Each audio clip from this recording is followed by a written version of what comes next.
What's up? It's old D. Just hanging out with So Fucking Cool. Come hang out.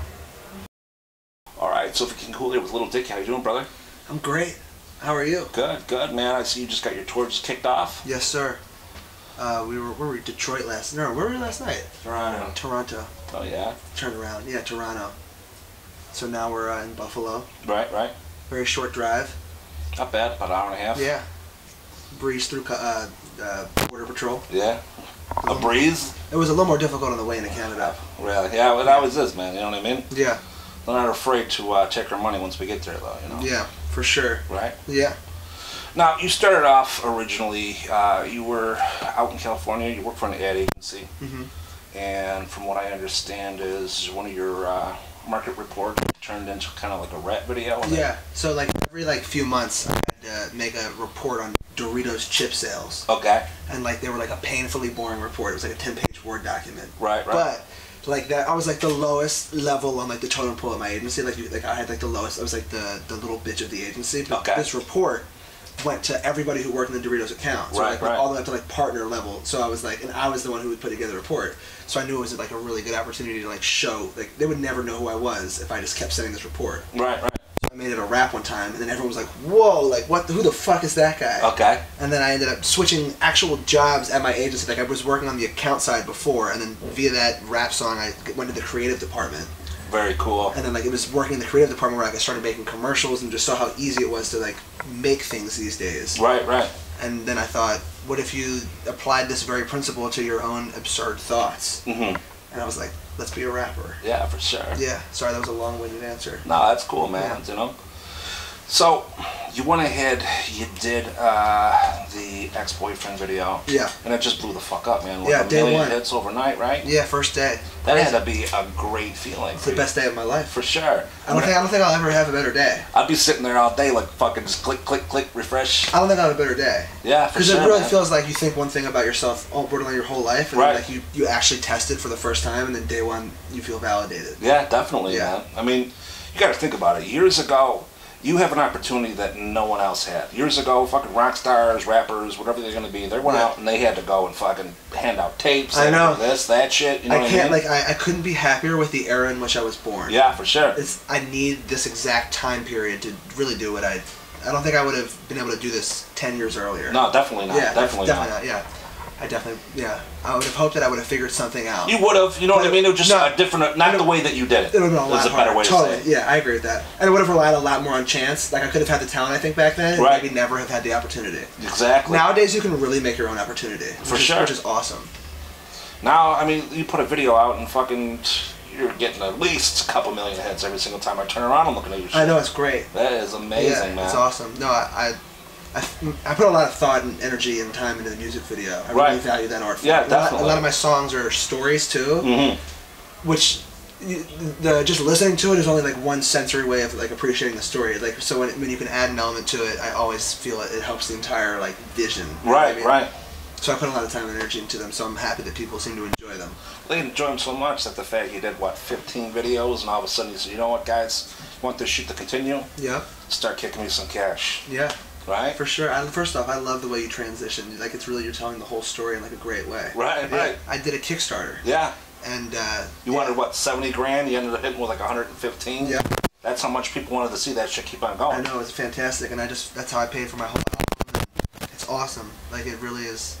Like you can make a movie about it one day. I think. Yeah, for sure. Yeah. I hope to see that movie one day, definitely. I hope it happens. Yeah, I think it will. We should start filming. Hopefully this will be part of the movie. Yeah, exactly. You know, next Kickstarter right here is going to be for this. This is going to be in the movie. You're going to be in theaters seeing this. Yeah, for sure. Hopefully. That'd be cool. Now, one thing that you did is that you went in and put these songs out. You didn't even have an album out yet. I mean, you did some mixtapes and shit, but like not something actually certified. You went ahead and got signed by... No, I'm not signed by anybody. Not signed by anybody? I'm signed, yeah. Okay, so independent artist. Wikipedia says you got signed by... Who the fuck it is, that's why I'm asking. I mean, I have managers, so it's like... But there's nobody owns any of my music. It's, you know, I'm not signed to a label or anything like that. And you're going to push this out, a new album's coming out this summer? Yeah, we're looking at late July. Awesome. Professional rapper. I think it's going to be a really great album. Yeah? I mean, it's borderline finished. I feel as though it's really great. I think other people will agree with me. I hope. I think they will. You have your track listing set yet, or are you still working on it? I like pretty much finalized it today. Awesome. And we just like finished the art for it, so it feels pretty real. Very cool. Yeah. So people are going to go out, they're going to check you out. They want to see the YouTube sensation, Lil Dicky. Yeah. They know some of the tracks that are out there, so when you perform, I'm going to hear some of the new shit from the album tonight, or? You are, and the thing is, I feel, no matter how good the song is, I genuinely feel that people enjoy being at a concert and hearing songs that they know. Yeah, for sure. So there are a few, but I try not to go too hard with them because I just know that people like to sing along. Right, right. And I'm telling you, no matter how good the song is, the crowd will not be as into it when they don't know what's going on. Yeah, that's true. But sometimes you want to hear something, you're like, oh, I know. I was the first one to hear that shit. I remember this day, I was at that show. You're right. I need to think more in that mindset. I never go to concerts, so like I don't really know what the mindsets are. Right, but that's definitely, that's an understandable mindset. Now, being said, I'm just selfish up there and want people to be like moving as much as possible. Right, yeah, moving's one thing, but I just heard you said sing along. Yeah. Fuck that. People are here to see you. I don't want to hear the fucking kid next to me going ahead and singing your songs for me. You know what I mean? I didn't buy a ticket to go hear fucking Joe Schmo. You know what I mean? Yeah. I told you it's a selfish mindset of me being up there and like wanting to hear people sing. Yeah, right. You're like, I'm just being selfish. Do the whole show that way. You know what I mean? I want to hear one song tonight, then fuck it, the whole crowd's gonna sing it. You just sit back. Yeah, I should. Smoke a joint and say fuck it. That'd be awesome. You guys roll it. One day. So, social media is a big play for you. How does that interact with you now? I mean, you know what I mean? Do you have to be there all day interacting with these kids with your Twitter and your... I don't know that I haven't. I definitely don't have to be. I mean, it's certainly helpful to be at all times. So, like, you know, if I'm doing my job as well as I can, yes, I have to be. But I genuinely enjoy it. Right. I feel like it's a way that I can, like, text people. Like, I'm, like, texting with fans, borderline. Twitter I enjoy much more than every other medium. Right. From a personal level, I feel like the interaction there is just exactly what I want out of my social media. Whereas Instagram, you gotta take a picture. Yeah. There's too much fucking work to go. Yeah, exactly. And I don't, you know, Twitter just feels it's like a conversation. I really enjoy it. I don't know. Maybe I'm always on my phone. I think it's a character flaw. Right. And now I just have, like, even before this, I was always on my phone, and now I just have such a, like, you know, now when I go on my phone, I refresh Twitter and see 15 compliments. You can say, fucking, this is my job, guys. Fuck you, I'm on my phone for a reason today. It's true. But when are you off the clock, you know? Yeah, right. When are you off the clock? That's it, man, for sure. Now, do you get people that come up to you that kind of feel like they know you now because they follow you so much on the... Definitely. I would say that that's one thing that I think I give off, and I am this way as a person, but the vibe that I'm very accessible as a human being, and I definitely am, but I think people, and I don't mind it because I think it's funny, but like when sometimes I go in the crowd, and I'll rap in the crowd, and like people will like literally like slap my ass without thinking twice about it, and like there are times where like they like try to like grab my dick and stuff like that that I know they would never in their wildest dreams attempt on like doing to another rapper. Right. You know what I mean? Yeah, for sure. But it's just I create like, I guess the vibe that it's okay to slap, and honestly it kind of borderline is okay. Like I never get angry about it. When people try to grab my dick, it's too much. Right. But it depends on who it is too. You know what I mean? Yeah, pretty much any time a guy tries to grab my dick, even a girl, it's just too much. Anybody, it's too much. It's like a little bit too personal. You can't defy social etiquette that absurdly. That's a nice way to meet you, though. Hey, yeah, shake. Yeah. Especially like this is too much detail, but I don't think I have a worse soft dick than when I'm like rapping, like sweaty, and like I think that's like me at my like absolute low point, penile wise. Okay. Yeah. So, ladies and gentlemen, you want to shake a dick, make sure he's not on stage because you're gonna get a soft, sweaty cock. Yeah. Basically. Super. It's like inverted. It's like inside out. It's an. So that's got to be a different kind of feeling, though. You know what I mean? I mean, to blow up the way you did, to have people tweeting with you every day thinking that they know you, it's got to be going from doing the ad agency type gig to being literally a superstar.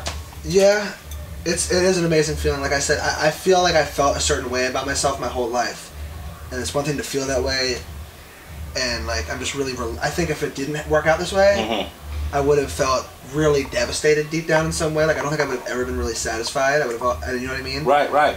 And that would have. I think I would have ended up being like super depressed. Right. You know what I mean? So this is almost like life saving. Not that I was ever gonna kill myself. Kill yourself over this shit. But I just would have. I would have always felt incomplete. Right. I really genuinely believe that. So I think it does require chance and like things to go well for you. You know what I mean? Definitely. So like I'm just so happy. Yeah. It's hard to be in a bad mood when that domino has fallen for you. Yeah, that domino is the difference between like living your ideal life and not. Now whether or not Sorry, I'm probably over talking, but whether or not that's what we like, you know what I mean? You know, who knows? It's obviously great no matter what, but I think there's a certain probably downside with like being a mainstream celebrity to some extent. You know what I mean? Yeah, go cry and pile of money for me then about it. If it's that bad for you, it's not really bad. I agree. It's just like having. I guess you just don't want to lose your sense of self. I hear what you're saying. I'm fucking with you when I said that. No, yeah. That's just my only concern is that like you said, when you're off the clock. Yeah, for sure, man. Now, I understand that after this is done, you're going to go ahead and try and film a TV show, is that right? Yeah, I really want to. Like, that's why I started rapping, was because I wanted to write TV, and so I've been just waiting for my, this album took so long. Like, I didn't realize how long of a process making an album was. Right. Because before I'm just, like, downloading beats online and, like, stealing Drake beats. Right. And putting it out for free, of course. But now, you know, a lot more goes into it. So it just took a while, and I'm just excited to have the opportunity to see if I'm great at that. Because to be honest, I didn't start rapping thinking I'm going to be this great rapper. It was going to be like, I'm going to be this great comedian. And I want to just wanted to go ahead and show your comedic talent by, yeah. You know, because you're not sitting there rapping about bitches and blunts, you know what I mean? You fucking tell good stories. Not yet. You know, it might be the next album, you know what I mean? Yeah.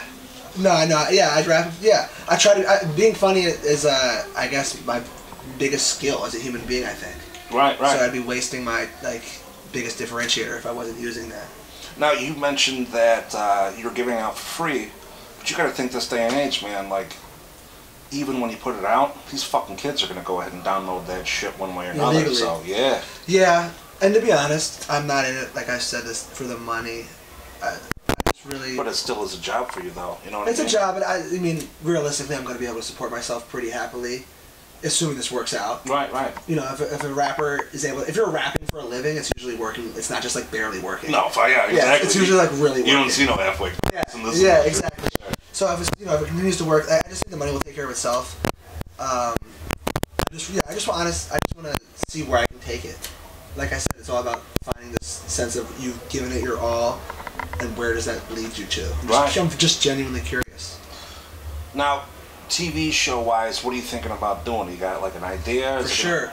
Have you seen Curb Your Enthusiasm? Fuck yeah, I have. Yeah. So it's like, imagine, you know how it's a day in the life of Larry David, the 75-year-old co-creator of Seinfeld. Right. This is just a day in the life of the David Byrne, the 26-year-old rapper. So it's stuff like this would be the type of thing that would happen in the show, except something would go terribly wrong here. And it would go on the internet, and then it'd be like a whole episode about how I said some really horrible thing, and it jeopardized my career. Okay. We're still thinking about the plot arc. But cool. Yeah, it's like that. You have anything worked out? Do you have any networks in line, or is it just all in the early stages? It's all in the early stages. It's like beyond me just saying I want to make a TV show. Like, we're working with people, and we're taking meetings, but... Let me ask you this, though. With the YouTube hits that you have, do you ever think about starting off smaller and start doing it as a YouTube type show, or are you going to go actually for a network? I think my hope is that I'm able to bypass the mini YouTube web series thing by virtue of being a bigger rapper. Right. By virtue of being a bigger rapper, it then makes it that much more of a sell to just go straight to a TV network. Right. It's almost like Odd Future did with their Lawyer Squad. Exactly.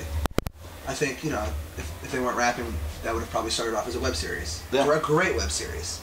But they're on TV. Yeah, for sure. Yeah. Well, you got the clout. Because people care about it. Yeah, exactly. For you know sure. what I mean? Yeah. So, people want to follow up with you, they want to know more about you. Where are they going to go? What are they going to do? Well, like I said, I love interacting on Twitter. Lil Dicky tweets. Facebook, I think it's /Lil Dicky Rap. YouTube, I think it's also /Lil Dicky Rap. I think, am I saying this all right? And Instagram is Lil Dickygram. And Lil Dicky Rap @gmail.com is my email. That's pretty much it. I'm not going to give my cell away. Not today. No. You know what I mean? Yeah. Send them a couple tweets, you never know. Yeah. I give my number out sometimes. So the main focus is go to the site and all that shit's going to be connected. LilDicky.com. Yeah. Look at that. I forgot about LilDicky.com. That's all fucking tweet, That's the hero Twitter. Site. You go there, you find it's like the tree and then the roots. You know. Yeah, definitely. Yeah, the little branches. Yeah. Right You get what I'm saying. I hear you. Yeah. I hear you. And we're looking at July for the release? Late July. Professional rapper.